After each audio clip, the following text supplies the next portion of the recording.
See, here's the thing. I don't care who you are, where you come from, or what kind of gamer you think you are. Right now, at this exact moment, is absolutely the greatest time in history to love video games. Period.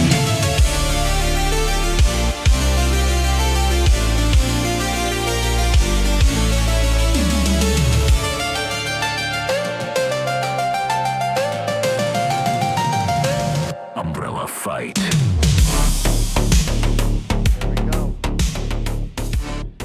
Ladies and gentlemen, boys and girls of all ages, feast your ears on the Umbrella Fight. Welcome to the show, everybody. We are back, baby. Well, 66% of us are back anyway. John, it looks like your mic's good this time, homie.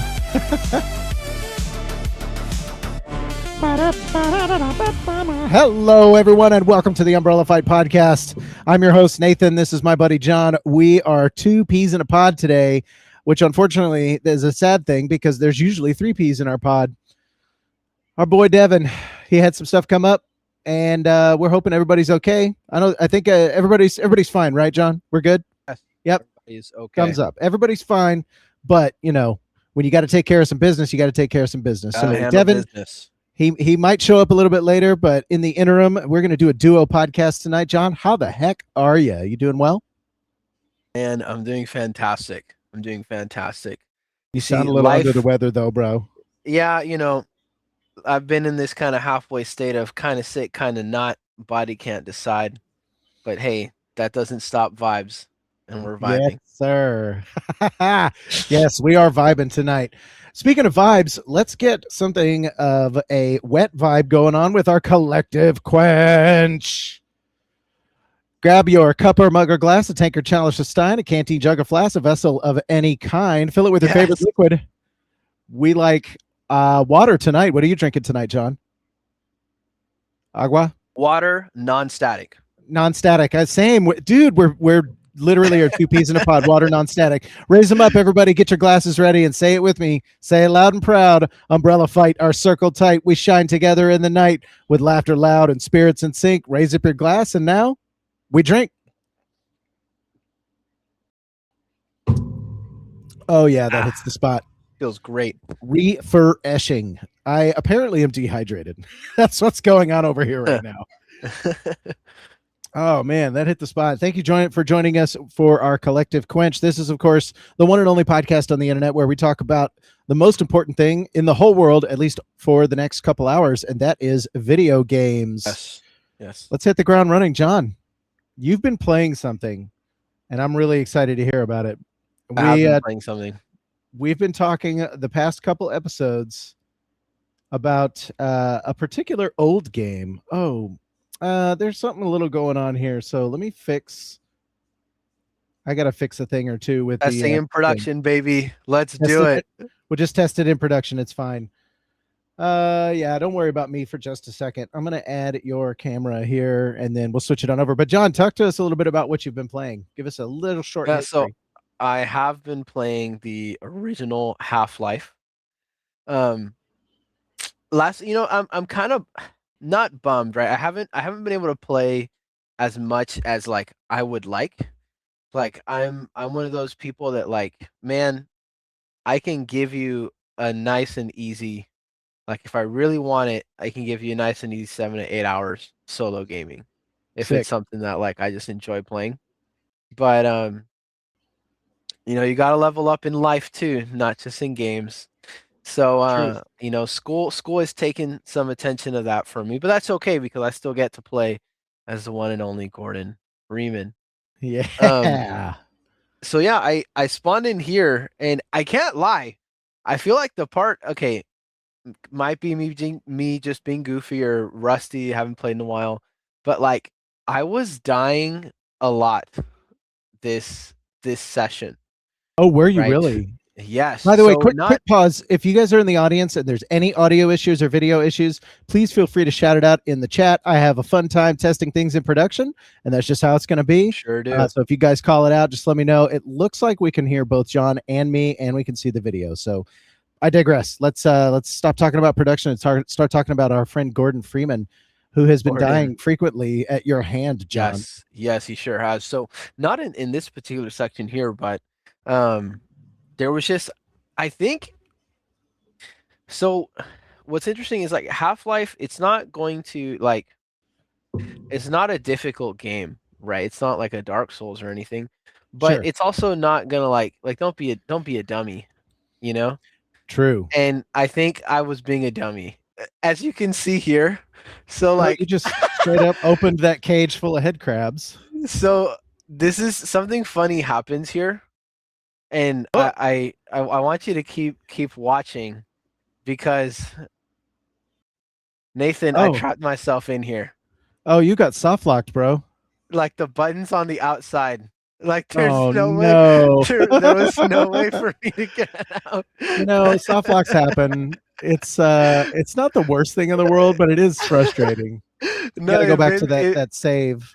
literally, and it was right there. Like it wasn't a big deal at all, but it made me laugh because I'm just like, bruh, I walked into a prison cell. You know what I mean? Like, and with the lock outside. Like what did I think was gonna happen? Yep. And that was really funny. But I also, in that prison cell, there was like this weird little creature, I guess is the best way I can describe it. When I in not the one that where I got stuck in, but the prison cell next to it, I feel like I've maybe seen a plushie I wonder if of we could this go creature. back and see. Yes. Are we So talking about the little tiny ones that are hopping? Those are head crabs. no, no, no. So in the second cell over to this, after I get stuck and I come back the second time, there's an actual item that I pick up over there. Oh, in the That corner. thing there. Yes. Yes. Okay. So if you forward through just a little bit, not a whole lot, but definitely past this because this is when I get It's never not funny, bro. it's never not funny. But yeah, I ended up going back for the security guard because I forgot to bring him with me. Oh, there you But yeah, are. You're here. you're Oh yeah, looking at this perfect. thing. So yeah, You I'm were like, I'm you were shooting it, wary of it. I can see that. and I was like, what is that? And I was also hesitant. He died. He actually Mm, died. Like I wasn't like, I that felt bad, sucks. but I guess the head crabs got him. So I'm like, Yeah, no. that'll But happen. I was That's hesitant Barney. to. No, don't tell me that was Barney. Look Oh, at this thing. oh. Look at that. Okay. Yeah. So you just picked up a new weapon. Yeah, look That's at a it, it's a freaking alien weapon. dude. They're I was like just like the idle animation. I was blown away because like I was just looking at it, but then like at one point Gordon will actually like look, he puts his like finger up to it, and like and then it it tries to wants bite him. him. It Oh, it's so wants him. funny. But I was surprised at like that level of detail. I thought that was really cool. Yeah, there's Um, something about a good idle animation back in the day when Mario would, kind of look around and do things. I remember vividly Sega Genesis Sonic the Hedgehog. And they mm, were like, look how cool and edgy our character is. Cause Sonic, if you don't move for a minute, Sonic will fold his arms he and look at does. the screen and tap his foot.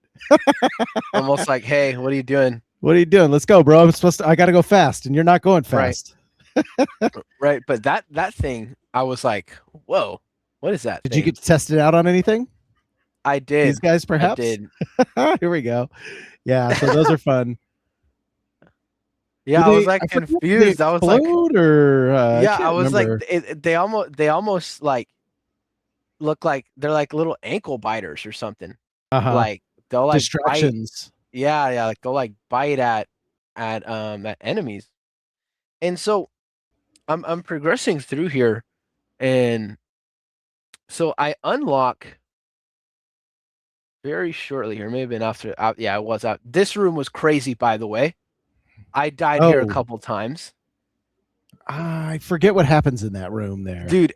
But like what I love about this game, and I love that I like record because like I'll look back on some of the sessions, is like I'll see my first time interacting with a level, and if I die or whatever, I come back, like how you adapt. you know? Mhm. And so like here it was very much like, Oh, oh my yeah. gosh, what's happening? And This is like, taking a play. This isn't taking a page right out of the Doom playbook. no, yes, it felt like Spawning Doom. 2 enemies right on either side of you.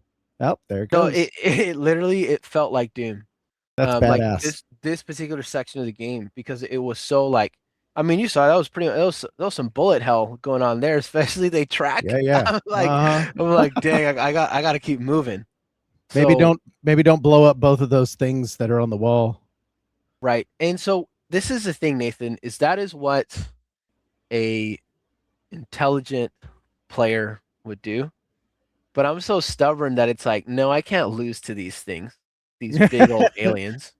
So I was like, let me do this. I'm gonna set some traps for them when they come out of that capsule, There you go. and that did it. It did work. I will say, like this is how I got past that level was by essentially just nuking them as soon as they walked out of their capsule. Except here, I realized, oh, my placement was horrible because the bombs immediately exploded. Yeah, But yeah, for sure. yeah, then I went back and I just threw a bunch of those things at him. That's so funny. But no, I had a ton of fun this playthrough. But I unlocked this weapon here, not here specifically, but in this level Mhm. of the game. I'm like, huh, button, you know, that thing. Oh, Look at that yeah. thing. Yeah, yeah, and you can Look at charge it. that bad boy up. That's some kind of plasma rifle of sorts. Yes, Yeah. and being real, I don't really know how to use it. Like I didn't even know you could charge it up. But Yeah, so the secondary fire on this, if you hold it down, it'll start spinning and then do like and then, you can just let it go and it's got a rapid fire and a burst, if in you a will. big try, how do I reload it? Um that's a great question. Oh, you're picking it up right now, as a Oh, matter of I see fact. it. I just There noticed is that. no reload for this.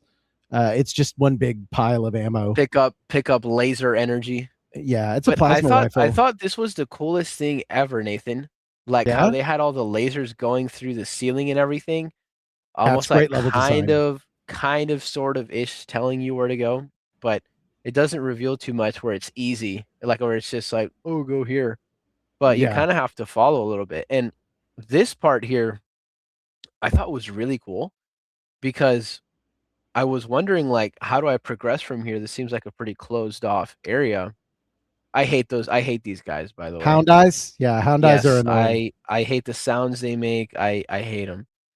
Um, but this part here was really cool because I unlocked this laser, and then I'm like, huh. I wonder like where I go here, and I'm again following the laser, and I make it back to this room that has double laser, and Ooh. I notice do not obstruct laser shield. So at first I hit this button because who wouldn't? Yeah, of course. I see laser.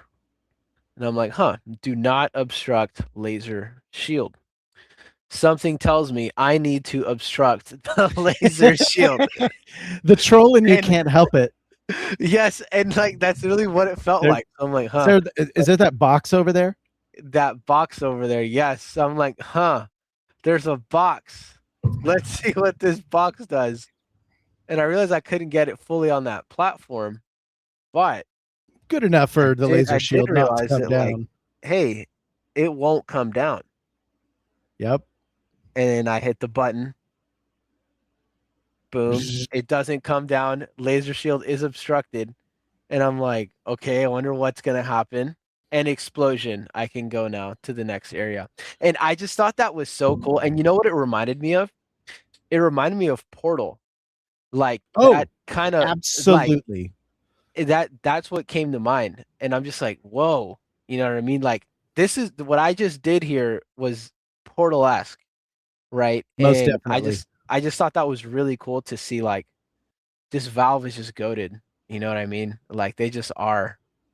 Valve has always had a great pedigree for level design in general. Like if you notice throughout the rest of this game, you have been led by just various things in the level, like this flashing light right here.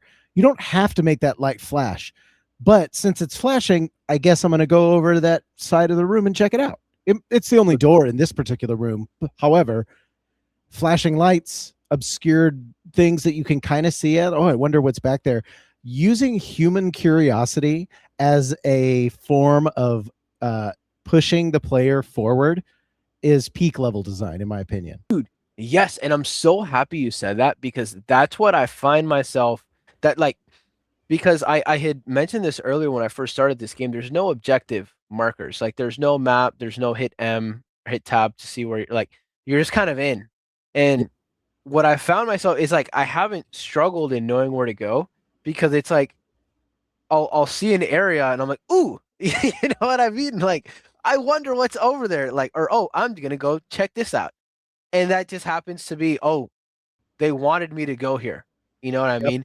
And they did it in a way that I thought was just me being curious, but that means that they intentionally set up the level in a way that the gamer's curiosity would be the objective marker, would be the map, so to speak.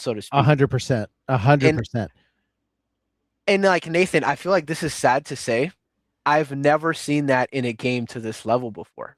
Whoa, are you serious? Yes, Yeah, you I mean, have. Wait a minute. Oh, wait. okay, You're the guy that who hasn't played The Legend of Zelda Breath of the Wild, right? right. I haven't touched That's Zeldas. okay. I That's haven't okay. I'm played not any I'm not Zeldas. I'm not ragging on you or anything.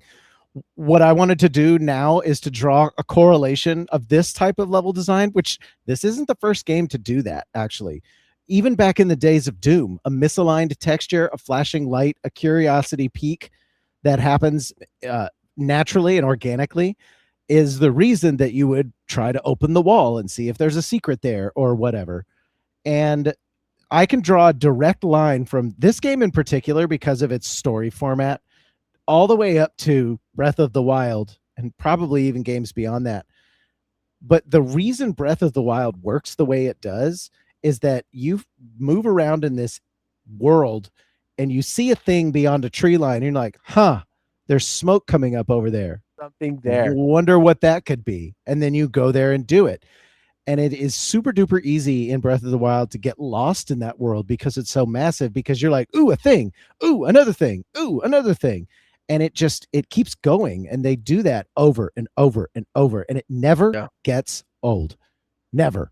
Because you're personally having a good, when you see a mechanic and they do it over and over and like, all right, I've seen this thing. I know how to interact with it.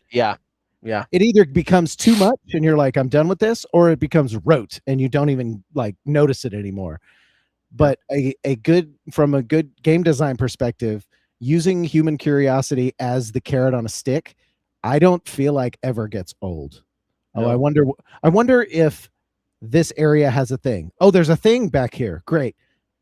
And that actually leans into one of my favorite rules that I've heard a long time ago. I was watching a YouTube video. Shout outs to Mark Brown of game design. What's his channel called? Game Makers Toolkit. But he said, never make a section in your level that a player can go and not put something there. You always reward your player. Oh, this freaking helicopter. Dude. That freaking helicopter. Is it familiar? Yes. Yes, it is. Dude, it's very much familiar. I died in this area a couple times, maybe 4 or 5 times. Yeah. Because you don't have a rocket launcher yet, do you? No, I don't. Okay. It'd be cool to get one though.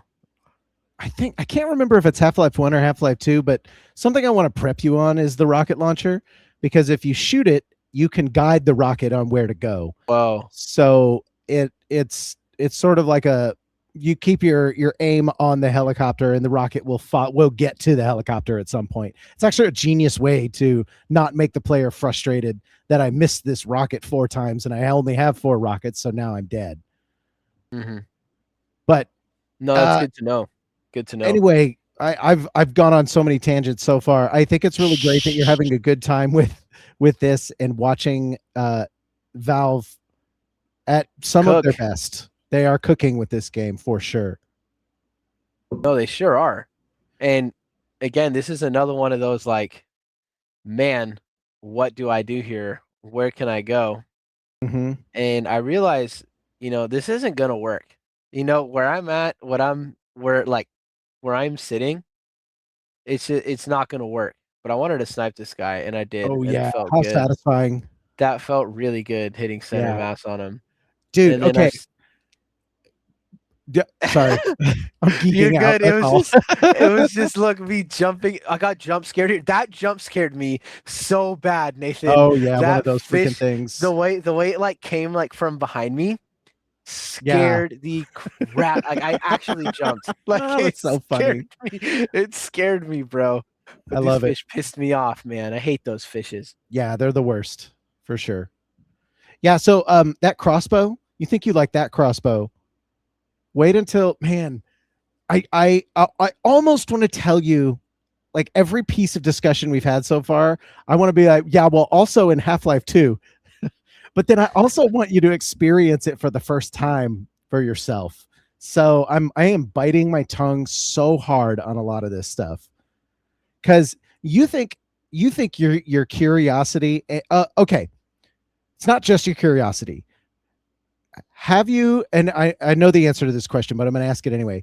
Have you, throughout your playthrough of this game, thought, I wonder if I can do that, and then you do it and it works exactly the way you expect? You know what I mean? Yeah, yeah. No, Like, no. I I wonder know if I can exactly what you do mean. if I can do this with this button, or when I wonder if this shooting this thing will work, and then it does, and you're like, oh Yes, man, I'm a genius. yes. That internal monologue of I'm a genius happens so much in Valve games in general.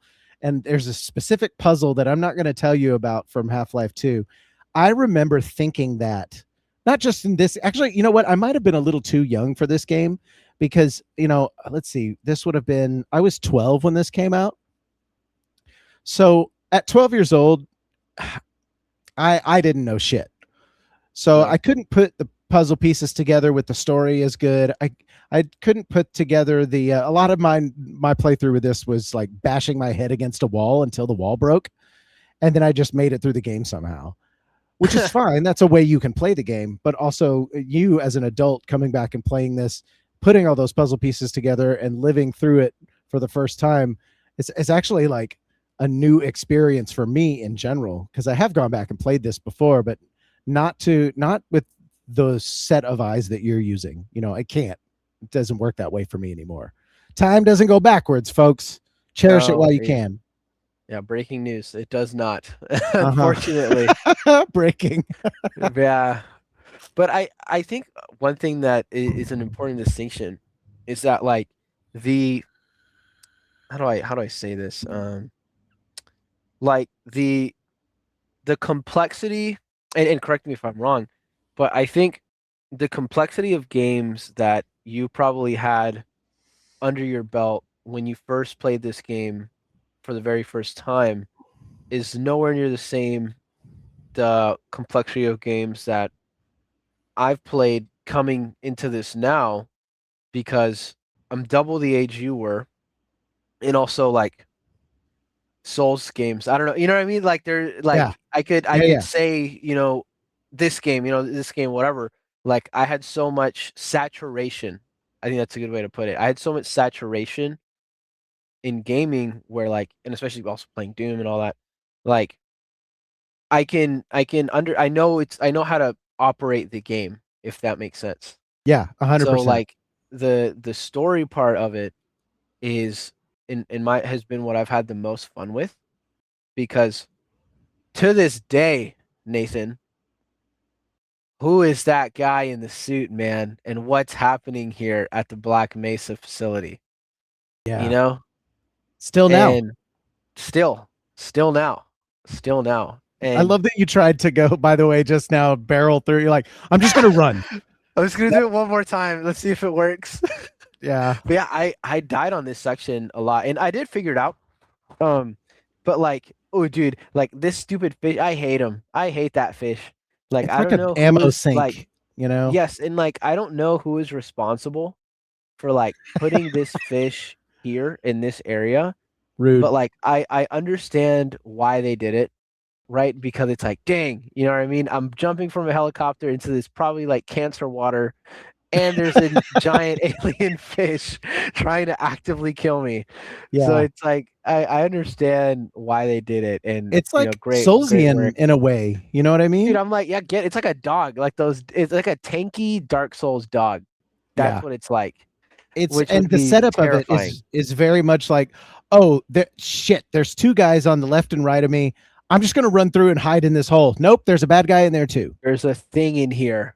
Yeah. Yes, It's yes, a bummer. And yes. okay, here's some good level design. They put that red light right there, like, hey buddy, Right. there's a thing Hey, over here.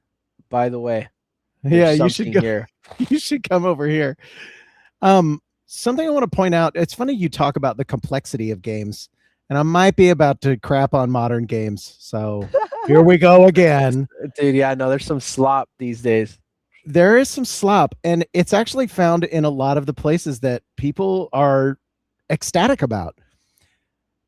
I'm going to tread lightly a bit No, because let her rip. Don't tread no, lightly. No, okay.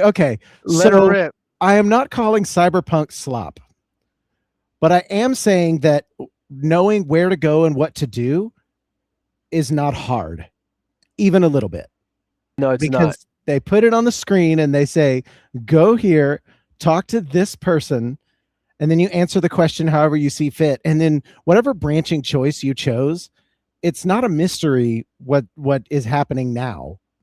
The story unfolds, like, you don't know what's going to happen in the story, and that is the entertaining part. So but the difficulty of it lies not in what I need to do. You just need to execute it. Right. This, on the other hand, is like, I don't fucking know. Am I supposed to kill this helicopter? Oh, dude, I'm Or literally like, I'm like, can I even kill this helicopter? Like, uh-huh. dang, like, I'm in water now. What, you know what I mean? Like, Yeah. because yeah, in Cyberpunk, you get a line. You know what I mean? You get that line of like, go Yeah. there and talk to them, and then call this person. Wait here, right? And you see that pattern, right, in a lot of different games today. Even Red Dead has that, a masterpiece. Yeah, You know, yeah. Hey, go. I want to be clear. I'm not saying it's a bad thing to do. Yeah, But it's you a found it. difference. It It's is a a huge difference. difference. It is a huge difference. This makes you feel isolated and panicked, and Yes. I feel like there's much more immersion going on. You know, say what you will about the numbers in the corner; those are just indicators for you to make sure you're not dead. But outside of that, like, there ain't much else going on there for the UI. It's literally just you and your buddy, Mr. Crowbar. Good luck. Shout out Crowbar, man. Crowbar's been loyal. Dude, Crowbar is so loyal. I love Crowbar. Very loyal. So Dude. again, I want to be clear that I hate that phrase. I should stop using it. Let me be clear.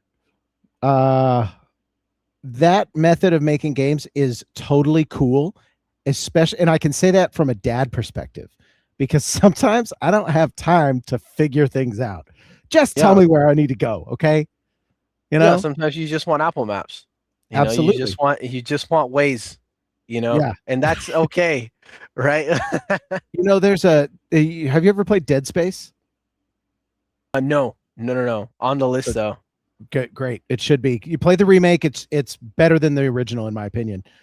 But the remake, they include this thing, this mechanic in which you click in one of the sticks. Oh man, you'll make that jump. Dude. No, this part was bad, Nathan. This part was like, this is like where I was being a dummy, bro. I was being a dummy. No, and like, yeah, it was bad. It was bad. That's okay. I'm just gonna let it play while we chit chat. Yeah. So Dead Space is really great in that it doesn't exactly light up objective markers per se, but it does. If you click in the stick, it literally draws a line on the floor to where you need to go next, because Dead Space is famous for not having much in the way of like menus and like pause screens and things like that.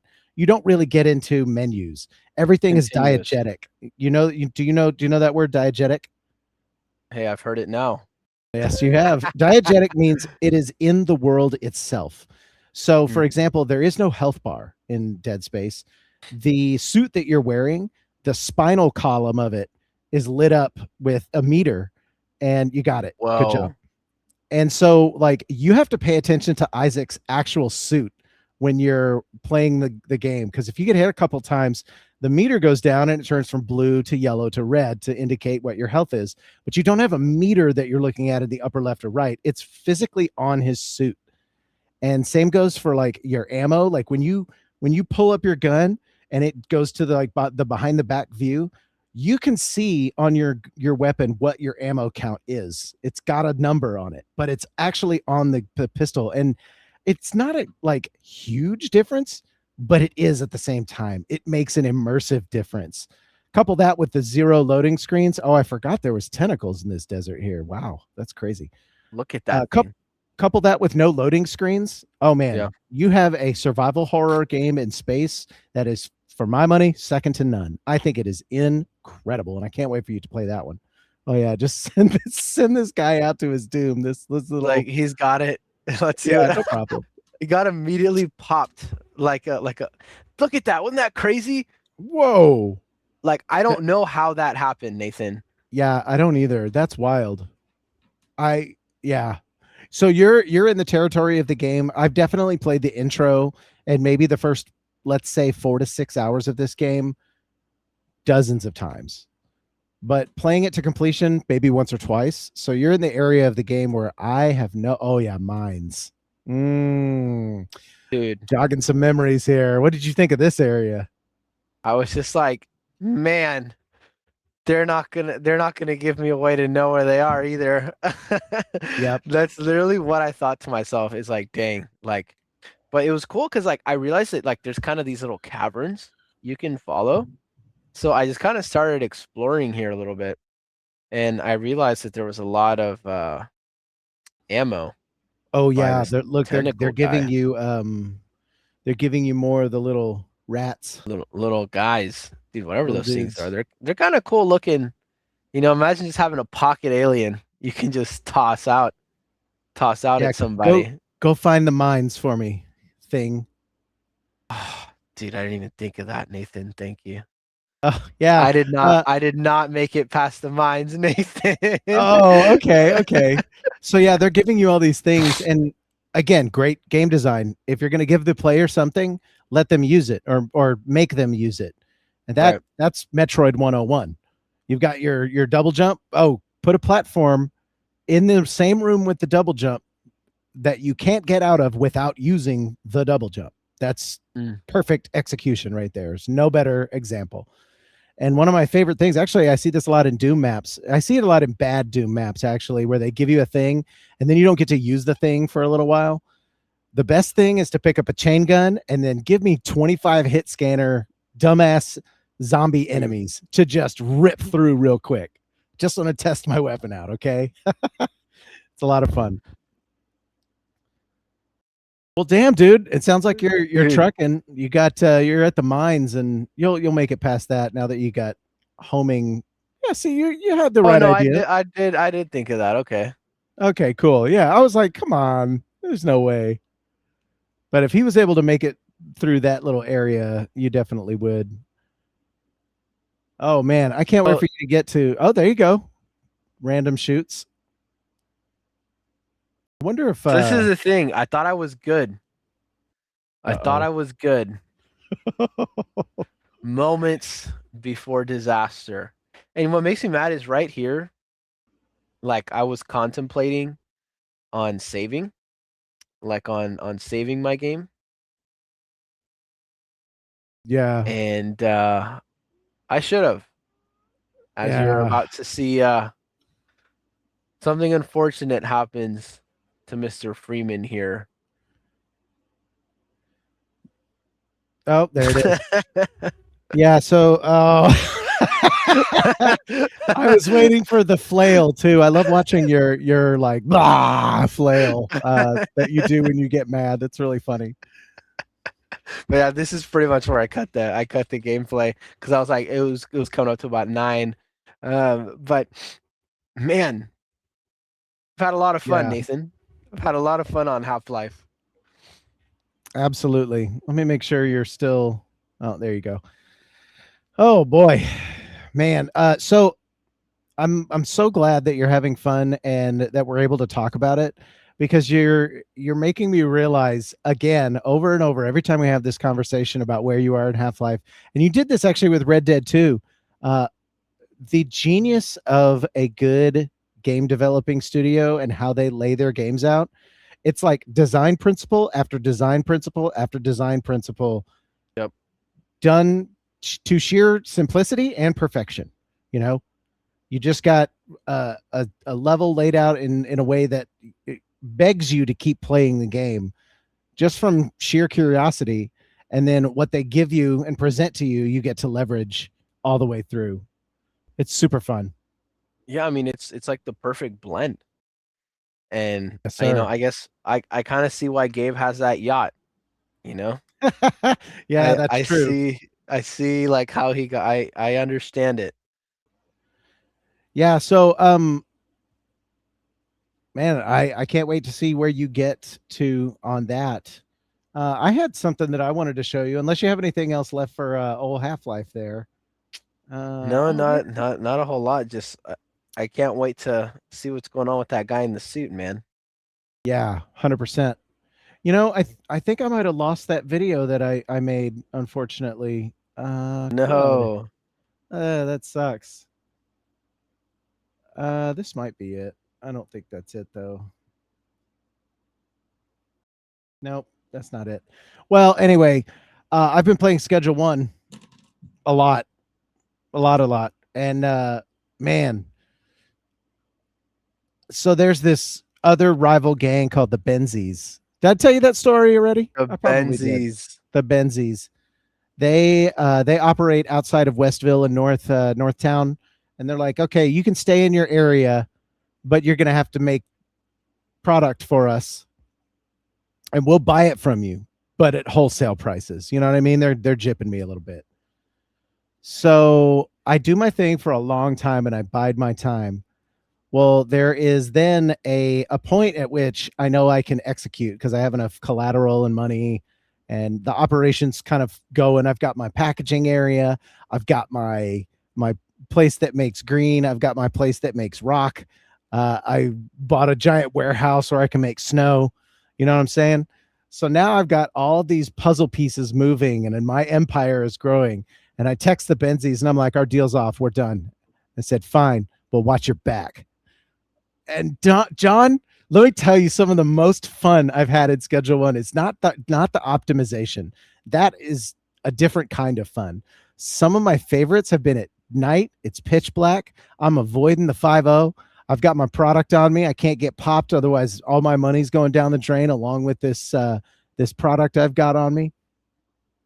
And as I'm going down into Westville to make a delivery, I hear from behind, oh, the emotes from all the characters are some of my favorite things in Schedule One. They recorded them. Tyler recorded them, all of the voice lines, quote unquote voice lines, with his friends. They were all drunk one night in his apartment or whatever. And he goes, "All right, we're gonna make Schedule One voice lines," and it basically sounds like muffled. Oh, okay, and it's all muffled kind of stuff, but you can kind of feel what they're going for. Like Mick Lubin, he's a cowboy guy. He has sort of a I don't know. And so, needless to say, it's a lot of fun listening to all that. But man, I have my 1911 on me, and I hear from behind me, and I was like, "Man, who the heck is that?" And I turn around, and there's 3 Benzies on my tail, dude. Oh. 2 of them got machetes, one of them's got a pistol, and I have to get in a little gang skirmish. And it was harrowing. It was harrowing every time it happened. And it doesn't just happen once, and you have no idea when it's going to spring. They're like waiting for you. You get jumped in this game, man. I got lit up a couple times. Hey, man, are you still going strong? You still got the neighborhood under control, though? I do. I own the neighborhood now. Because let me tell you where the story goes. By the way, spoilers for Schedule One, light spoilers. It's not much of a story. Once you're done texting them, you will get there's 3 stages, 3 kind of steps you have to take. I need to acquire some chemicals from Billy, who works at Koyama Chemicals. I need to give those chemicals to my weapons guy that's in the illicit area where you buy your lab equipment, so to speak. And then I've got to take that and have another dude named Stan dig a tunnel underneath the Benzies headquarters, which is a giant mansion on the hill, right? So I do all that. By the way, to get my guy to build this bomb from this chemicals, I've got to go ice this dude that's stealing his weapons at night on the docks. So I had to hide out, and I had to put a slug or two in homie, but I took care of it. Got to do what you got to do for your friends. You gotta. So I get my bomb and I go up underneath the hill, and I would have shown you a video for it, but I don't know where it is on my computer right now, but I'll find it and we'll watch it at some point. But so I set this bomb up underneath this mansion, and I step back, and 45 seconds go by, and you get to watch the Benzies Manor go up in a huge explosion. And it's so satisfying because you got them. You got one over, and it's the only one they're ever going to have gotten over on them again, because they're no more, my friend. And now Absolute Heavy, which is my business name. Absolute Heavy. Absolute Heavy. We run this town. Everybody is my client. I've got 6 dealers. I've got to keep them stocked. So now I'm basically a delivery boy at this point. Get your product precursor where you need it to go. Make sure your dealers are all stocked. Collect your cash. And I've got 4 businesses I own that are all laundering money for me. I feel like a proper Heisenberg. You know what I'm saying? I'm about to say, this is very like Walter White when he takes out those prisoners. All the dude, yeah, and Gus in the retirement home. Oh man. Do we have to take a quick detour and talk about how awesome Breaking Bad actually is? I'd be more than happy to. Bro, that scene you're referencing right now, Glide Over All is the episode's title, where they have to kill all those prisoners, and they have that like classic swing style song over the top of it. Mm-hmm. It's some of my favorite TV, and it's so brutal, and I kind of feel bad that it's my favorite. Peak. But man, those prisoners get torn to shreds. And there's one of them got burned alive. Dude, yeah, he squeezes that stuff into the jail cell there. There's something about the brutality of it that, it's a primal thing. Like, oh, hell yeah, they got what's coming to them. Yeah. But they're also like something about the power that Heisenberg is exerting over the whole situation. Nazi dude, I don't know if it can be done. And he looks at him and says, it can be done. And you'll do it the way I ask. Oh, yes, bro. Dude, and like, and he has him do it in like, it needs to be, everybody needs to die within a 40-second window. And he's like, you know what I mean? Like, and he's almost egging him on, like, so you can't, you know what I mean? Like, and it's like that Kanye song, one man shouldn't have all that power. Yep. And like to be able to just at the touch of some green, exchange some paper, and all of a sudden, I think it was 11 prisoners, something like that. Yeah. Gone. Off the face of the earth. Off the face of the earth. And then onto the cherry. The cherry is, not only does he do that, then he goes on and gets Gus Fring. And the way he does it, bro. Talking to guy with the bell. Hector Salamanca. You know what I mean? Hector, bro. You've seen Better Call Saul, right? Okay. Better Call Saul is my favorite TV show. It's peak. I think it's for my money, and this is blasphemy for some people I know who love the Breaking Bad universe. For my money, Better Call Saul is a better TV show, in my opinion. I think it is cream of the crop, some of the best writing, some of the best execution of the genius that is Saul Goodman, some of the best acting. Like, dude, do you just hate Chuck? Because I do. Yes. I can't stand Chuck. You're slipping, Jimmy. You never change, dude. Man. Oh, the way he says, and that line that cuts me to the core every time. Jimmy, he says, when it comes down to it, you've never really mattered all that much to me. Yeah. Holy shit, dude. You said that to Crazy. your brother. Your brother, Oh. your little brother.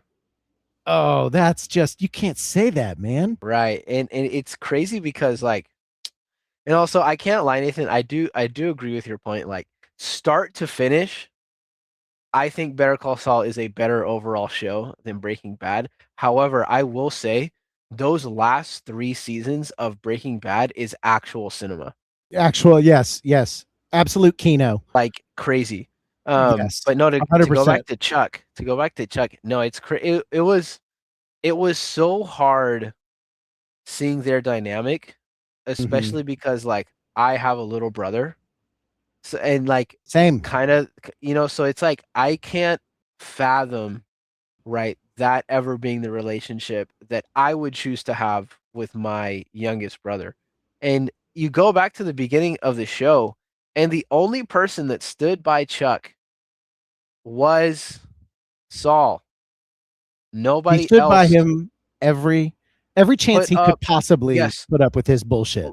removed all the electrical components from Chuck's house, put up curtains for him so that the light or from the street lamp wouldn't get in his, like all of the things that Jimmy did for Chuck Meant nothing to Chuck. just for nothing. It was Homie would have brought him been like groceries, yes, specific groceries every yes, week because he loved yes, him. Because he yes. did what brothers do. You stand by your brother. Took care of him. And it was not reciprocated. And I hated it. Yes, Ugh. and it Also, quick shout out to Regal. I see you in chat, brother. I saw you just a second ago. Best cinematography too. He says, yes, the dude, cinematography of Better Call Saul is second to none. I think it is absolute man, peak. So good. dude, like when in the later half of of the show when it's like the contrast of the black and white when it goes to like the flashback. Oh, Oh, dude, where they do the Gene Takovic stuff at the beginning and end of every yes, dude. season. Yes, Mwah. dude. Chef's Just kiss. chef's kiss, man. So Chef's one kiss. one thing that I would recommend everybody in our audience to check out is there is a YouTube channel called Better Watch TV. Shout outs to Better Watch TV. I have been watching, you can watch all of the Breaking Bad episodes. They've done this, and it's not the episodes themselves. It is a X number of things you didn't notice in this episode of Breaking Bad, and you can go one by one through each one. And I've watched Better Call Saul twice. That is one more time than I've ever watched any other TV show. I get through it once, I'm good. But Better Call Saul egged me on to watch it again, and I kind of wanted to, but it's 6 seasons. Okay, it's a lot of commitment.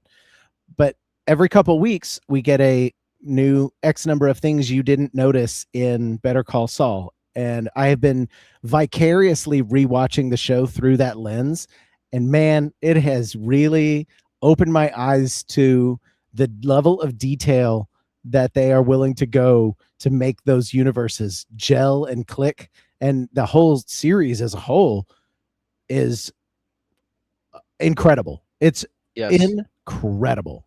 I'm loving Vince it. Gilligan is a genius. Yeah. Mastermind. Yeah. And I'm sorry, but I'm enjoying the Better Call Saul talk, Nathan. Um We can what stay on like it. It's all good. We love video games around here, but there's something about a media that's too good not to talk about, yeah, and Better like Call just Saul is one of peak fiction, like that term peak fiction. Like it's just like, bro, well, like we hung out on the Red Dead mm, 2 talk for a long time, and that is in itself peak fiction. You just happen to be able to interact with it, you know? right, right, exactly. And So so who's your I favorite did character? I gotta in know. okay, in Better Call Saul, Yeah. man, It's Kim Wexler. it is Kim Wexler. It's Kim Wexler. It's Because Kim Wexler, so bro. what Jimmy exhibits toward Chuck, she exhibits toward Jimmy. Yes. Till she can't, like physically can't do She it can't. anymore. She can like, bro. What was so crazy about Kim is that like you see that flip, and Rhea Seehorn is such a great actor, but like you see that flip of like when okay, because they both did Howard Hamlin dirty as hell. Dirty. And it was just pure blatant malice, right? And Howard Hamlin did nothing wrong. Fight he me.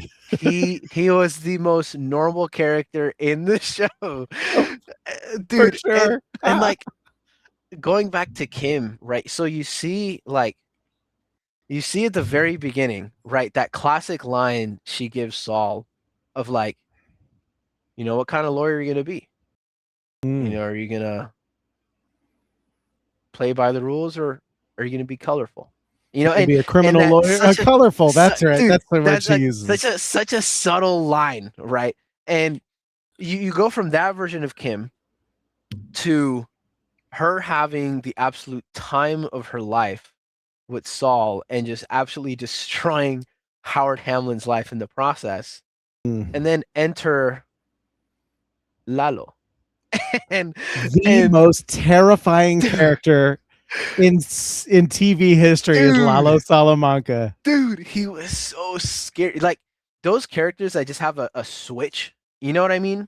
Where it's just like violence, you know what I mean? Just utter like at not even breaking a sweat, no hesitancy, just pure and utter like it's one breath, right? It's psychopathy. It's just Yes, psychopathic nature dude. personified. And man, like, and you see, obviously, this is major Better Call Saul spoilers, but like, Oh yeah. By the like way, enormous. But like, what happens to Howard happens, right? In that moment, and they come out of that, and you see like Kim Wexler have a moment of like, who have I become? You know what I mean? Yeah. Of like a moment of like, this is not me, and the reason I'm here is because I love Jimmy. Yep. And I can't, right? Because of what happened. It's pretty massive, what occurred. Yeah. And I mean, for so sure. much so she completely changed changed her entire life. Yeah, her whole life gets of, completely revamped. Yes. Yeah, entirely. And so my favorite thing about Ray Seahorn's performance in that entire show is it's like a minute or a minute and a half. It's a single shot of her on the bus, and she lets all 6 seasons of this frustration and anger and every emotion she's felt, she lets it come out and cries on the bus for hard. like way too long, and they hang on that shot for a long time. Yes. And all the other bus passengers are like, are you okay? And I think it's one of the best performances I've seen of any actor, man or woman, bro. period. Like, it's man, insane. It's hard to watch because it's so good. You know what I'm saying? Like, I hate to see a human being in that position, and she sells it so dude, good. Utter distress. You know what I mean? Like Distress, literally, like that's the word. like, there it is. like a baby almost. Mhm. Like it felt so real, dude. Like it felt like that I was watching a documentary. Like this really happened to a Kim Wexler out in Albuquerque, New Mexico. Like man, and it's bro, and that show is peak because I feel like they're Breaking Bad had Walter, right, where you saw Walter and Jesse is where you saw the most depth and range of characters in the show. But in Better Call Saul, I feel like we got to see so much more of that because Kim and Saul were together from the very beginning of the show, right? Like that level of synergy that that I almost said Jamie for some reason that Walter and Jesse had, that didn't really happen until the show progressed. But from the Yeah, it very took some beginning, time. it did take some time for us to get there. But like to see that for 6 seasons straight, it's crazy. Like Kim felt like a real person, Yeah. like and it was so fascinating. And man, I want to like that moment when at the very end of the show when they see each other for like the very first time. Ah, Through the fence, you mean? yes, Yeah, in black and white, and yes, he in black looks at and her, white. and she looks at him, and he does. Oh, it's my favorite moment in that episode where he does the two guns, the two Yes, finger guns to her. yes, Oh, that's it. I'll see you Nathan, later. I cried. I teared up, dude. Yeah. Like I can't lie, like especially when it went back to that shot of like them sitting together in the in the parking garage smoking a cigarette.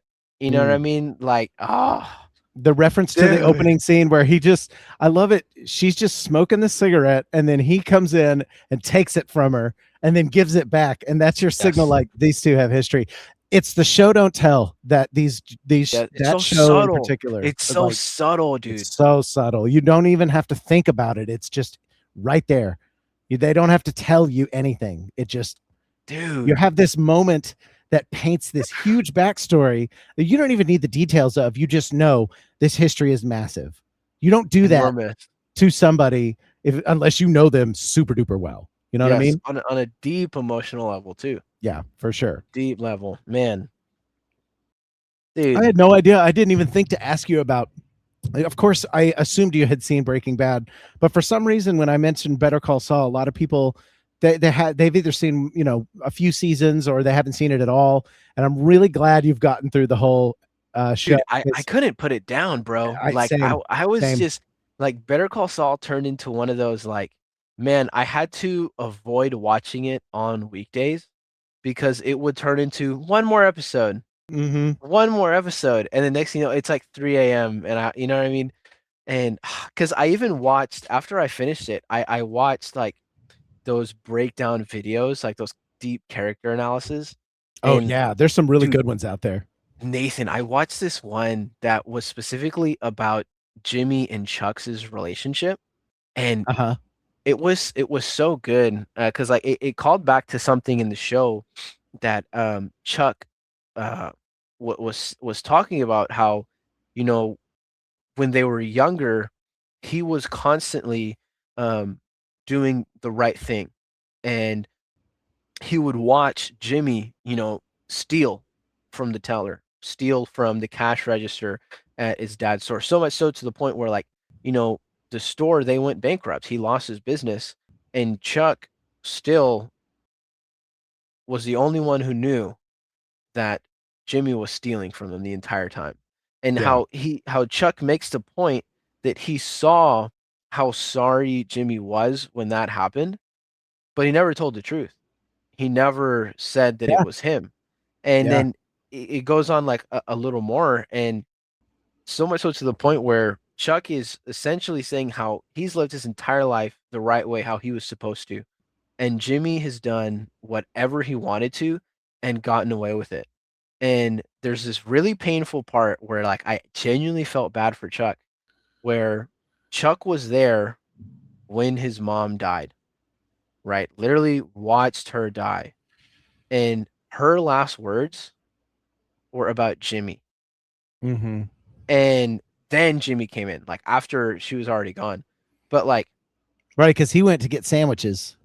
yes, yes. Mm. And like it's like I understand how that can turn into the level of remorse, not remorse, but the level of which Chuck didn't like Jimmy. Like how there was just that deep like um It's not hatred hatred. almost. It's Like not. I it wouldn't like say. I wouldn't call it hatred. I know the like word you're looking I'm for. trying to find It's a on the word tip of my like tongue. it's like not hatred. Like I what makes me It's mad is like resentment.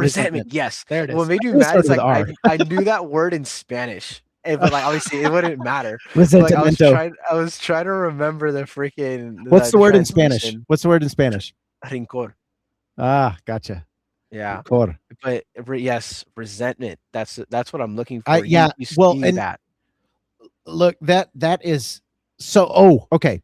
A quick tangent, and I'll bring it back around.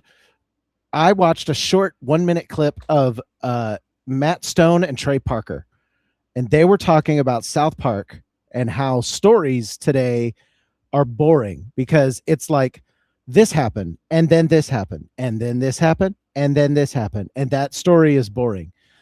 What you have to inject into in between each event is the word so or therefore. This happened, therefore this happened, therefore this happened, so then this happened, therefore that happened. And if you can put that word in between all of your events, you have a story that is not just, engaging to watch, but you can see the progression of it when looking back on it, and it makes it a better story. Yes. Not exactly good per se, but it makes it a better story than an and then. Yeah. Better Call Saul does that for nearly every event. Why Almost does every Chuck? episode, bro. Yes. Why does Chuck hate Jimmy? Because his mom died and was calling for Jimmy. Why did that make him upset? Because Jimmy was a little thief. Why was Jimmy a thief? Because he ran into a dude that took advantage of his dad and saw that it was more lucrative. Yep. And it's all these because statements that you can draw a through line from the end of where Chuck died all the way back to the beginning of their relationship. And because Yes. you can do that, that makes A, the characters believable, and B, the story way A more engaging. peak story, Tippity top. dude. Like, It's a 10 out of 10 show for sure. No, 100%. Like, man, better. Look, I want to rewatch it now. Can't lie. Yeah, right. Yeah, for sure. And there's some really great moments. It's not just the peak storytelling. It actually does some really good executions of Sure does. stuff that I like. Comeuppance. I like seeing people. I like it when a show will give me a nugget of like, ooh, I can't stand that guy, and then they give you the catharsis of, oh, but he got his ass beat with a baseball bat. Sick. There's something about comeuppance that is very gratifying to me.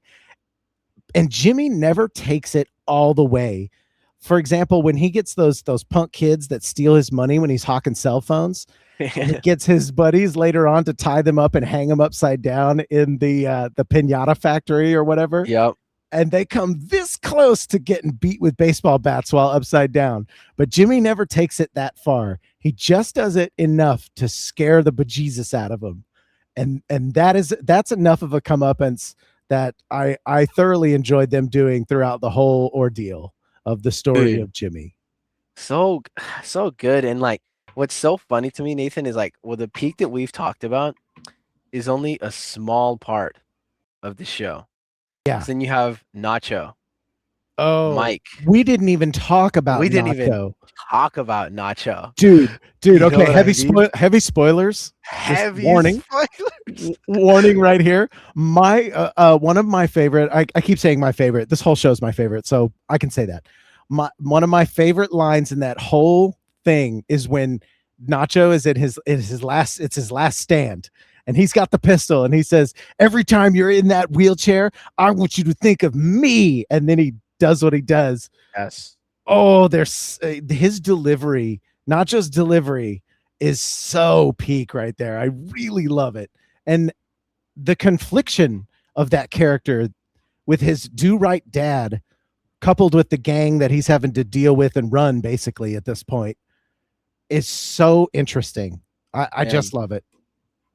Dude, like that phone call with Nacho and his dad for like the very last time also made me cry. It got me, bro. It got me good.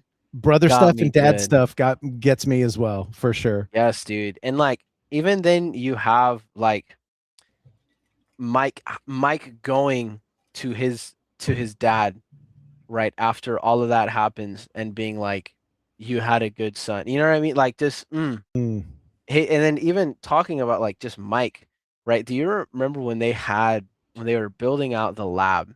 Oh no, don't talk about that. It's so upsetting. When Werner makes the mistake. Yes. I literally just watched a breakdown of that episode not a week and a half ago, where he says, "There's so many stars out. I'm just gonna go look at them for a little bit. Just gonna go look at them." Poor Werner. He just wanted to see his wife, man. You know, all he wanted. I get it. He's been underground for months, and he just wanted a little rest and relaxation and to see his wife. And he made a mistake, bro. He made a mistake. I hate it. That episode in particular, you okay there, buddy? No, I'm good. It was just Okay. like, man, dude, I was Yeah. like flashbacking to like how all that like played out, and dude, And you can see it bro, in both the way that Mike delivers his lines and Werner, he gets it. He's like, oh, there really is no other way, huh? And no, Mike's there's like, no way. you can see him bite his lip. I love the way Mike Ehrmantraut, Jonathan Banks is his name in real life. I love the way Great Banks character, does great the actor. lip bite when he's like, I don't want to do this, but I'm gonna have to. He does it so Gonna many times have throughout to. the show. I have to. Here it is. Yeah. And dude, like that camera shot of Werner looking at the stars and like Mike, behind him, and you just see that bang, you know what I Just the mean? And it's flash of light. just Yeah, flash. You don't even hear it. You just see the flash. And like so sad. the intelligence of like the emotional depth of that scene, because like when they're talking it out and like how you brought it up, there's no other way, and Werner accepts that. He knows I made a mistake. This is the cause of it. And it's almost like he grants Mike a mercy of, hey man, there's a lot of stars. I'm just gonna walk over here and look at them. You know what I mean? Like just that The dude, resolve, like, yes, dude. the manly resolve of that. Like, okay, Dude. Okay. Like he didn't fight it, he didn't cry, didn't whine, didn't beg, nothing. no, didn't beg, nothing. He almost begged. He offered other solutions, and I think that was a great way to give him dignity in that scene. Like I Yeah. can do this. I can do. Is there another way? Can we find a solution for this? No, Mm-mm. no, we can't. And then the poo poo cherry on top was him having to be mean to his wife right before this, telling her to turn around and go home. Yes. I'm dude, upset Vince that you Gilligan and reminded the me of team that. know how. Yeah, I just watched it, so that detail escaped me until I watched it too. But the writing cred, street cred that all of those writers have now is worth its weight in gold for me. Because man, they got me. They got my heartstrings a tugging big time in that scene. That's some people's favorite episode too, which I'd say those people are a little masochistic, but hey, 100%. to each his own. 100%. Yeah. Yeah. So Better Call Saul, man. Peak fiction. Peak fiction. For sure. Well, this is of course to say nothing of Breaking Bad. I do think Breaking Bad is excellent as well. Also, there's some peak, really dude. great, also peak. There's some great stuff. I love I think the 5th season might be my favorite because you have a lot of great buildup and a lot of fun stuff that happens throughout seasons 1 through 4, and they end on the Gus kill. And I think, if I'm not mistaken, don't quote me on this, but I think they were going to be done with the show at that point. But everyone was begging for a 5th season, and there were some good nuggets of ideas, so they kept it going one more season. And I think I like the 5th season the most because all of the pieces of the puzzle are moving. Everything is already in motion. I don't have to understand anything new. I know how this universe works, and now I'm going to watch the masters at play go from point A to point B in these events and see how it all plays out. And man, in episode 8 of, I know this one because they closed it out and didn't bring the show back for another 6 months to finish season 5. When Hank sits on the toilet and reads Leaves of Grass by Walt Whitman and has the epiphany, it's like, oh my God. Yep. The House of Cards is about to come tumbling down, and this is going to get messy. Man, dude, because like if that doesn't happen, the show could have Loki ended right there. You know what I mean? With that barbecue scene or whatever, because all the loose ends were wrapped up. You know what I mean? Everybody who needed to be taken care of was taken care of. Everybody that needed to be paid was paid and happy, and like that was it. Like they were done. Walter had all this money. Like show could have ended, and Walter wins. Hey Mm. Walter, I got you. Can I use your restroom? And there it is. Mm. There it is. Huh. Okay, I will say it pissed me off because like I'm just like, all right, who actually opens up a book on the toilet? Right? Okay. That's fair. That's I fair. was just like, no, dude, like that pisses me off that like it happened like that. And it's like, bro, of course, right? Like, what? Because like I've seen some people say that like it's still Walter's hubris because for him to just keep that book or something like that. But what are the odds? You know what I mean? Like, oh, I shouldn't put this here in case my DEA brother-in-law uses my master bathroom. That is true hubris right there. Right. And it's like, wow. It's like he wanted to get caught. Actually, there's a whole YouTube video I watched on all the times Hank could have caught Walter, and it is insanity. Dude, The level you of got me. denial. Oh, that Dude, line is so good. Ha, you got me. Oh you my got me. God. It's Oh, so dude. good. Peak. Yeah. Peak. And yeah, in all honesty, I think the point that you realize towards the end of the show is that it was never enough for Walter. Oh Right? yeah. Like it And I think wouldn't he have realizes been that too. yeah. Like He says so much. He says enough of that in the kitchen with Skylar. At I the did it very for end, me. I did it for me. Yes, you know the line. Dude. I didn't do this for anybody else but me. And the Dude, fact that he can admit that right there is great because that is like the culmination of the character development that we watch yes, Walter becoming Heisenberg and remaining Heisenberg. I did this for me. I did it Hey, for me. And at least you man, admit it, right? and man, one thing that was cool was like Anna Gunn, Skylar, Mm, another amazing actor. Because the way that like her character like reacted upon hearing Walter say that, because the up to the whole show, she knew he was gaslighting her, that like it's for the family, what I mean, this is for us. Like she knew by like season 3, right? Season 2, season 3 that like that was all cap. She was tired of hearing that. yeah, And like even then in that kitchen moment, she's even like, "Oh my God, I don't want to hear you say it was for the," and he cuts her off. I did it for me. And you see like Skylar look at him and the way that like she reacted, it's like a weight, like that feeling of like when you get a weight lifted off because for once in that entire show, her husband was actually honest with her. yeah, And bro, the way that she reflected that, it was just insane, man. Like that bathroom scene, like I don't know what black magic they had going on in that writer's room, but those were some great heads that they had there. yeah, for sure. They're at the top of their game writing that show. And I think, man, one thing that I don't know that I if I love or not is the fact that Walter dies. Mm, I don't know how I feel about that because on one hand, of course he was going to. This world is so crazy, yeah.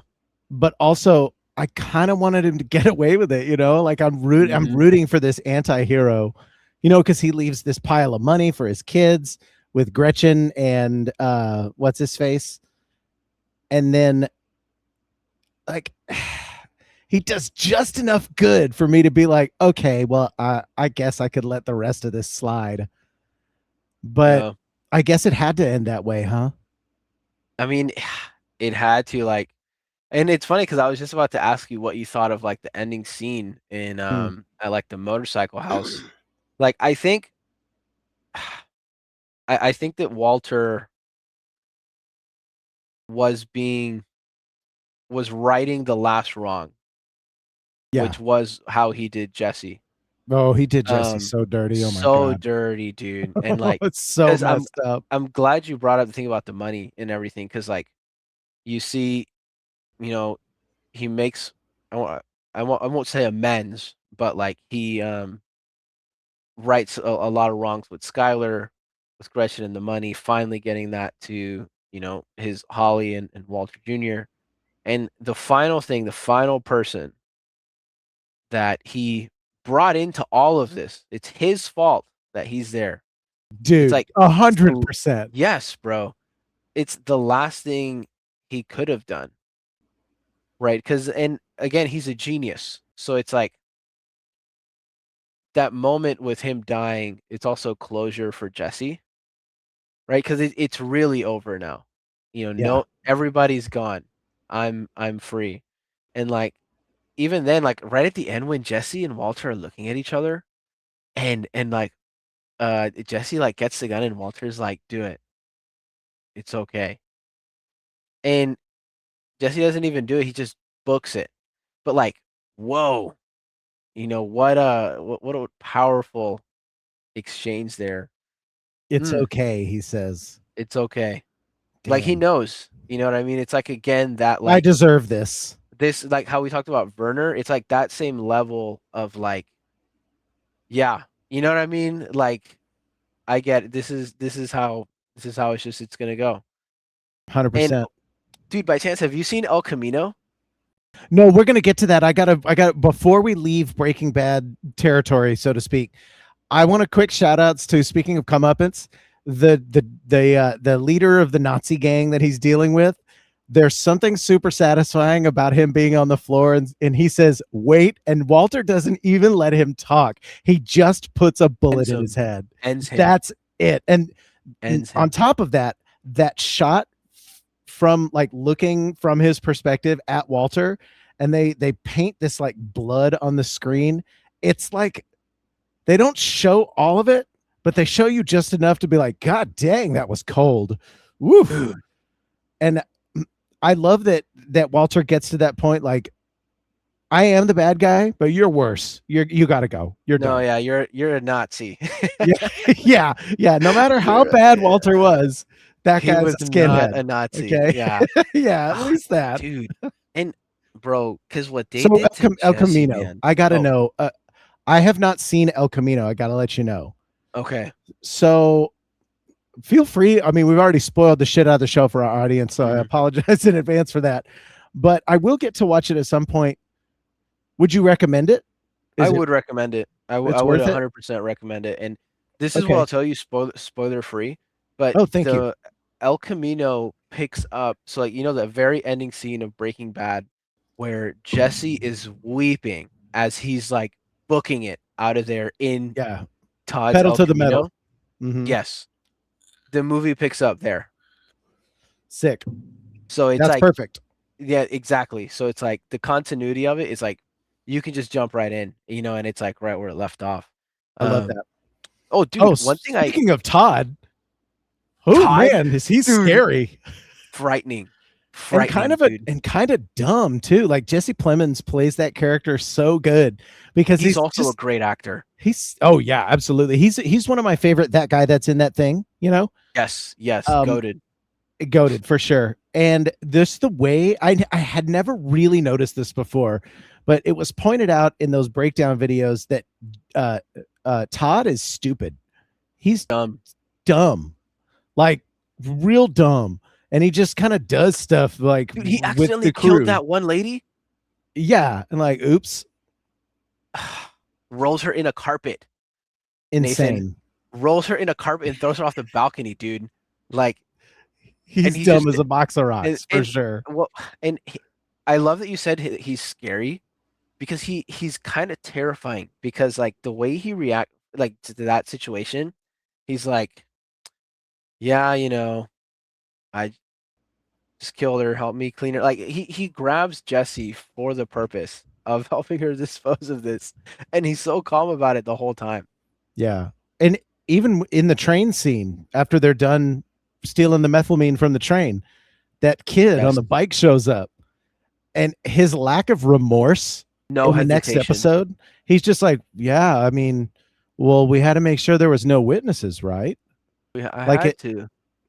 it's just, it had to be done. Yes, And bro. it's scary because Dude, like like He just doesn't give a shit about anything. And that was such a jaw-dropping scene. Oh Like, yeah.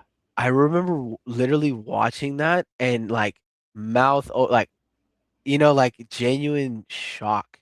Yeah. I And cannot believe they went there. dude, yes.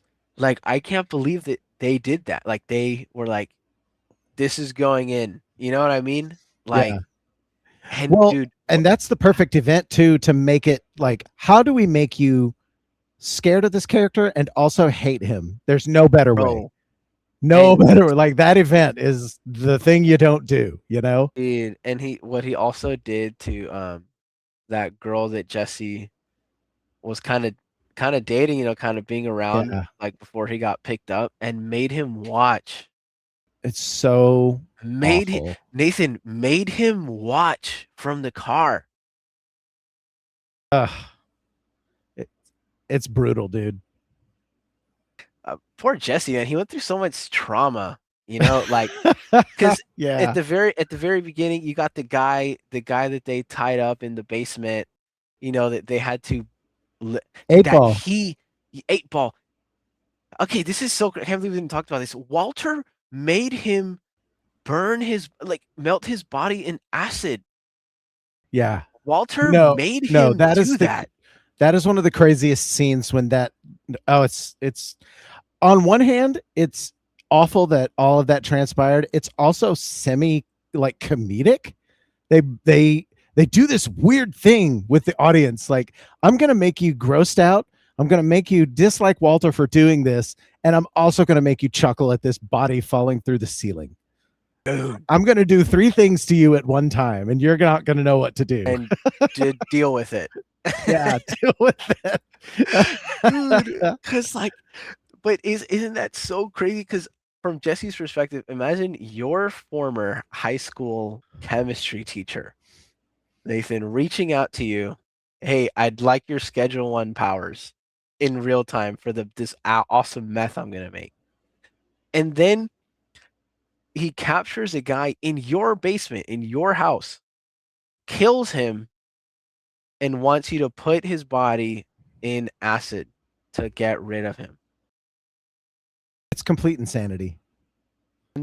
That's not even, and all of that, not even to bring up Jane, not even to Oh my bring up, god. dude, Oh, like, dude. I forgot about that arc while we were talking, but bro, damn. And then him telling Jesse what he did with Jane's overdose is bonkers.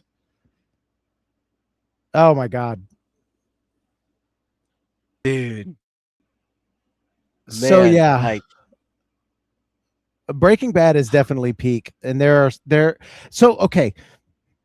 Now that we're done geeking about events, I want to compare real quick. What I love about Breaking Bad is the chaos and the craziness of all of it. What I love more from Better Call Saul's perspective is the reality, the grounded yes, nature of everything that's going on. Because mhm, it's also, I feel like where Breaking Bad shines in the bombast of it all, Better Call Saul shines in the mundanity and the subdued nature of everything that's happening.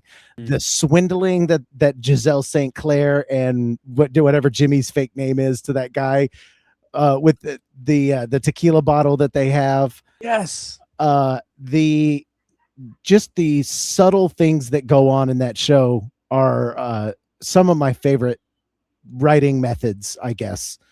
And they both have their niche. I guess Better Call Saul just speaks to me a little more. And there still is some crazy stuff that goes on in Better Call Saul, but you just can't beat the colorful suit wearing guy that's throwing a bowling ball over Howard Hamlin's gate to smash his dude, car. Like, you can't top that. It's can't peak. make that up. And You can't make it up. yeah, and I like the contrast because I think um since it's a lawyer legal environment in like very legal, where you have the Uh-huh. opposite in Breaking Bad of like underworld. Yeah, the Dude, criminal underworld. like, oh man, Better Call Saul was so good. 100%. You're The making me want Gilli to watch it again for sure. the Gilligan verse. I The wonder Gilly. Have you watched any of Pluribus? No, no, and it makes me mad because I have Apple TV 2 comes with my phone plan. Like it's Oh, accessible. I would for me when it comes to TV shows, I always like to wait until the end is in sight so that I don't get disappointed. I got shafted once. There's Mm. an awesome old TV show on HBO, and if you guys have HBO Max, it might be on there still. It's called Carnival. And Carnival is about a traveling circus in which all of the circus performers are actual like freaks. They have actual powers. Like Whoa, this one Clara Duvall. Actually, she's in Better Call Saul. She's the nurse that is talking about Chuck when he's in the hospital, and she's whoa, discussing it with Jimmy, the girl with the black hair. Clara she's in she's in Carnival. She can I don't know if it's she or the dude, but they can like take life from one thing and move it to another being. And then the ringmaster is blind and he's got like telepathic like whoa. foresight. And then you've got this preacher played by Clancy Brown of Mr. Krabs fame. Arr, arr, arr, arr, arr. He plays this preacher that is sort of becoming this devil-ish character. He's sort of the bad guy in a way. Whoa. But damn, the show had me hooked. And there were supposed to be 6 seasons, and they canceled it after season 2. So I was invested. And I vowed never again to watch a show that doesn't have an ending. I'm not going to do it. I can't do it anymore. And Dude. I'm still in the middle of, I need to finish Peaky Blinders.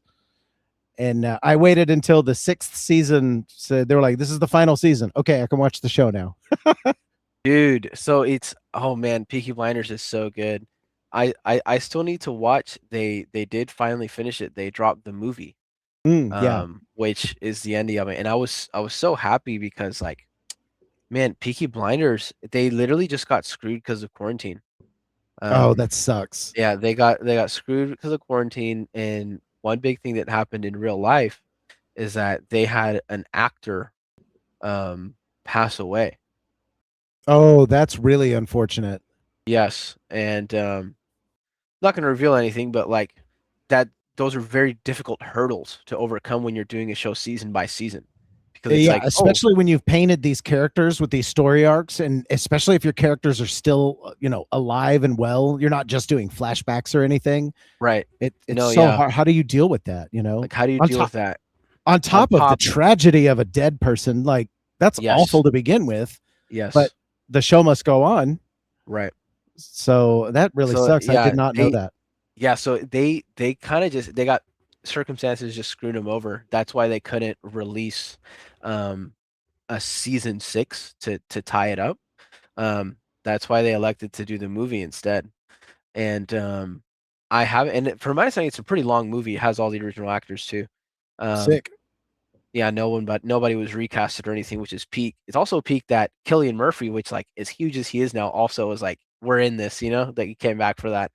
Hell yeah. Um, I love Killian Murphy. I think he he's does good in awesome. whatever he's in. He's awesome. But our good friend Mr. Kai has watched it, and he looked at me and said, "John, that was the greatest thing I've ever watched." Well, ringing endorsement. Shout outs So to Kai, by the yeah, way. shout outs to Guy and shout outs to Peaky Blinders. Yeah, I'm gonna have to It go back has and finish that one. it has peak in the name. Yeah, it's baked in.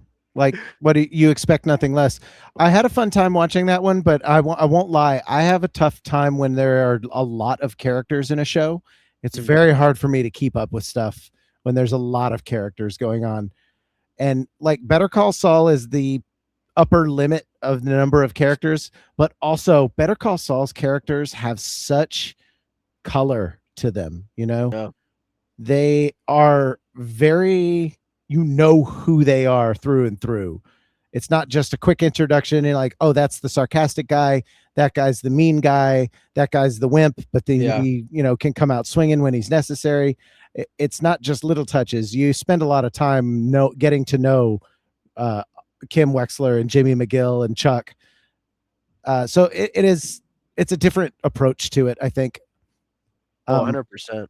But I did enjoy what I watched. I think I got through 3 seasons of Peaky, and I'll have to go back and finish it. I'm probably going to start from the beginning again just to catch myself up, because I couldn't tell you a damn thing that happened at this point. I've forgotten all of it. No, dude, that show, pretty good. I was like, it turned into another one of those, one more episode. You know what I mean? It turned into that for me. It's like milk when you drink it and it's ice cold. It's all connected. You're just okay. I'm going to continue drinking this. Right. To bring it back around to video games, I would love, and you know what? Maybe this game exists. I've heard Mafia 3 is good, but I would really love a game. I would love Rockstar to do an old timey Peaky Blinders Irish mob type game, because I think they could nail it without even blinking a little bit. I think it would be right in their wheelhouse. They would, and they'd cook For sure. They would cook with it too. I saw some news that really cool. The guy who plays John Marston in Red Dead 1 and 2, I think, he was saying something about how he wanted to star in a movie adaptation or a show adaptation. But I'm not gonna lie, my cynicism kicked in, and I was like, bro, just play the game. Just go play the game. You don't need a TV show. Just go play the game. Is there a difficulty setting on Red Dead 2 that's like, I don't want this to be difficult even a little bit? You could do that, right? I honestly don't remember. I don't remember. That's a great question though. I want to see if I can look that up. Jamie, look that shit up. Yeah, Jamie, pull that up for us. I'll check it out. Speaking of Red Dead 2, have you had any inklings to go back to it at any point? Oh man, yes. I don't know if I would. I wouldn't like restart the game from the very beginning, just because like I did Arthur. You know what I mean? I think you saw that one through, right? And what I had wanted to go back for is the amount of stuff you can just do in that game. Like just to be in the world. Right, just to be in the world. There's so many great side missions. There's so many great different, things that you can do in the game that is still left to be explored. So no, it has come back. It has come back on the noggin. So I'm curious. I'm gonna have Jamie look this up. Hold on. All right, there we go. I wonder if anybody ever figured out the puzzle that everyone was talking about, the spider web puzzle. You remember us talking about that? I do remember that. Yeah. I wonder what happened with that. So some of it has been figured out, it looks like. The recent RDR2 puzzle people were talking about appears to have been at least partly solved, but it's still not finished, it says. Wow. They still have not uncovered what... How did they do that? I can't imagine the feeling that somebody's still having. We talked about this months ago. The devs, yeah, the devs must be hype. Oh man, shout outs to them. Of course. Rockstar is peak in general though. I make no bones about that, and I don't think you do either. No, not at all. Not at all. Yep, I agree. Well, John, I think this is actually going to bring us to a nice closing point of the show, unless you have anything else, last final words. Yeah, if you haven't watched Better Call Saul, you should. Yep. Better Call Saul is a high recommendation on my list as well. Watch that. And if you haven't made it to Breaking Bad and you want something a little more bombastic, you can watch that as well. Right. I'm going to go ahead and kick us off with our music here. Man, we kind of went on a tangent talking about TV shows, and I like that. We had a great. I love being able to get into something and geek out about it, especially Better Call Saul. So shout outs to you, John. Hey, you can do stuff. You could just do stuff. Shout outs to our audience. Regal, I appreciate you being here. Everybody lurking in chat, thank you so much for being here. This has been the one and only Umbrella Fight podcast. I hope that you guys had a good time and got something out of this podcast, because every single time I do this podcast, I get something out of it as well. Not just from you, John, but from our audience as well. And we'll see you guys next time. But before we go, I want to remind you that you're awesome, you're loved, and what you do matters. Call your mom, call your dad, call your family, call your friends. Tell them that you love them, because life is too damn short. Let's throw up some hearts into the window here. See you guys next time.